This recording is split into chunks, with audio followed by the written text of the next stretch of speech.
Hi అండి, ఈరోజు tasty and healthy recipe అయిన జొన్న దోశలు ఎలా ప్రిపేర్ చేసుకోవాలో చూసేద్దాం. జొన్న దోశ అనేది ఒక హెల్తీ బ్రేక్ఫాస్ట్. హెల్తీ అన్నాను కదా అని టేస్ట్ ఉండదు అనుకోవద్దు. సేమ్ టు సేమ్ మనం రెగ్యులర్గా తినే దోశలానే ఉంటుంది.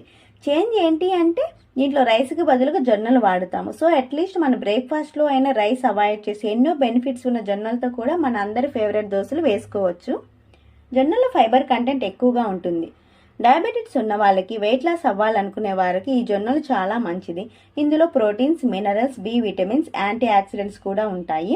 ఫస్ట్ ప్రిపేర్ చేసుకోవడం కోసం 1 కప్ మినపప్పు, 2 or 3 కప్స్ జొన్నలు. ఇక నేను 2 కప్స్ జొన్నలు తీసుకున్నాను. 1/2 స్పూన్ మెంతులు, 2 స్పూన్ సగ్గుబియ్యం. మీరు సగ్గుబియ్యం ప్లేస్లో అటుకులైనా తీసుకోవచ్చు.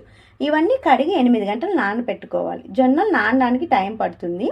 ఇవన్నీ మిక్సీ జార్లో వేసి గ్రైండ్ చేయాలి. గ్రైండ్ చేసిన పిండిని ఓవర్నైట్ పర్మిట్ చేసుకోవాలి. ఆ పిండితో మార్నింగ్ దోశలు వేసుకోవడమే. అంతే, ఎంతో టేస్టీ అండ్ హెల్తీ అయిన జొన్న దోశలు ready.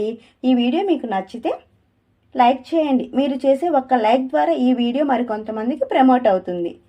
Thank you for watching. For more videos.